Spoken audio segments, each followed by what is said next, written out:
السلام علیکم ناظرین، آپ دیکھ رہے یوٹیوب چینل میں ہوں شاہد خان۔ شاہد خاقان عباسی کا کہنا ہے کہ نام نہاد احتساب اور نیب نے ملک کو ناقابل تلافی نقصان پہنچایا ہے، ملک کی بقا کے لیے نیب کو ختم ہونا چاہیے۔ یہ شاہد خاقان عباسی کا بیان ہے۔ شاہد خاقان عباسی صاحب، آپ نہ تو نیب نے ملک کو نقصان پہنچایا ہے اور نہ یہ ختم کرنا چاہیے۔ اگر ختم کرنا چاہیے تو وہ ملک سے صرف اور صرف کرپٹ جو نظام ہے، کرپٹ جو لوگ ہیں، وہ ختم کرنا چاہیے۔ اور اگر نقصان پہنچایا ہے تو وہ صرف اور صرف جو امپورٹڈ ٹولہ ہے، جو کرپٹ لوگ ہیں، انہوں نے نقصان پہنچایا ہے۔ پہلے تو آپ لوگ آئے اور بل پاس کیا کہ 50 کروڑ تک کرپشن جو ہے نا وہ نیب کے دائرہ اختیار میں نہیں ہے۔ آپ مجھے بتائیں، اگر کوئی بندہ 50 کروڑ کا کرپشن کر لے، وہ ملک میں آزاد گھومے پھرے، اور اگر کوئی غریب 1 روپیہ کا کرپشن کر لیں یا اس پر چھوٹی سی بھی چھوٹی کیس ہو تو ان کو عدالتوں میں دھکے دینا، ان کو تانوں میں لے جانا۔ لیکن اگر کوئی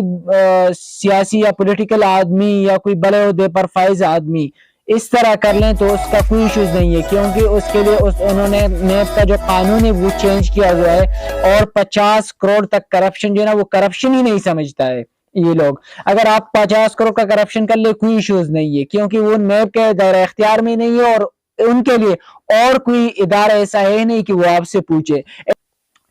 اور دوسری بات کہ آپ تو کہتے ہیں شاہد خاقان عباسی صاحب کے نیب کو ختم کرنا چاہیے، میں آپ کو کہتا ہوں کہ یہ جو کرپٹ لوگ ہیں اور یہ جو آپ کا کرپٹ نظام ہے یہ ختم کرنا چاہیے، کیونکہ نواز شریف پر 16 ارب کا کیس تھا، اور جس دن اس پر فرد جرم عائد ہونی تھی تو اس دن وہ وزیر اعظم بن گیا۔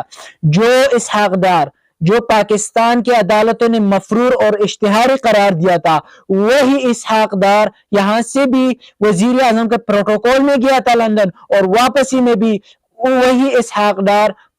وزیر اعظم کے پروٹوکول میں آیا ہے، اور ابھی وہ آپ لوگوں نے وزیر خزانہ بنایا ہے، یعنی ملک کے جو اہم عہدوں میں یہ ایک اہم عہدہ ہے وزیر خزانہ، آپ نے اسی پہ بٹھایا ہے۔ یہاں پر اگر کوئی پی ٹی سی یا سی ٹی یا ایس ٹی ٹیچر 1 مہینے کے لیے بغیر چھٹی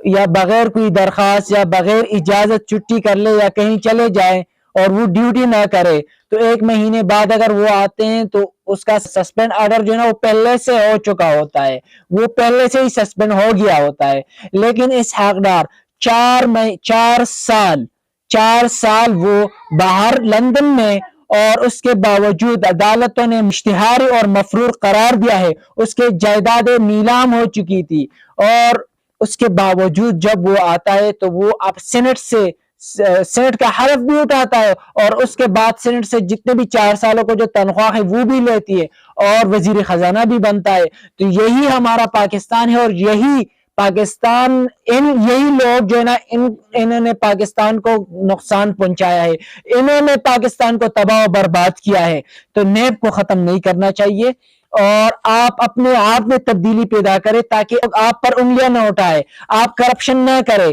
اگر آپ اتنے بڑی منصب سنبھال رہے ہیں اور آپ کو اللہ تعالیٰ نے اتنا دیا ہوا ہے، اور اوپر سے آپ پاکستان کی عوام کے اس طرح خون چوس رہا ہے، تو اس کے بعد اور کیا کرنا ہے آپ کو؟ آپ تو سب کچھ تو آپ نے لے لیا ہے، آپ نے اتنے بڑے پراپرٹی ڈیلر بنے ہوئے ہیں، آپ نے اتنے بڑے پیسے رکھے ہوئے ہیں باہر بینکوں میں عوام کی، اس کے باوجود آپ آتے ہیں کہ نیب کو ختم کرنا چاہیے۔ نیب کا کیا قصور ہے؟ یعنی آپ کا مطلب ہے کہ گراؤنڈ بالکل صاف ہونا چاہیے ہمارے لیے، جو بھی کچھ ہم کر لیں ہم سے کوئی پوچھنے والا نہیں ہے، لیکن ایسا نہیں ہو سکتا۔ انشاءاللہ آگے اب عوام میں شعور آ چکا ہے، اور انشاءاللہ اب عوام ایک پیسے کا اپنا جو ہے نا آپ سے پوچھیں گے، آپ سے سوال کریں گے۔ یہ ہمارا ملک ہے اور ہم انشاءاللہ ان کے لیے سٹینڈ لیں گے۔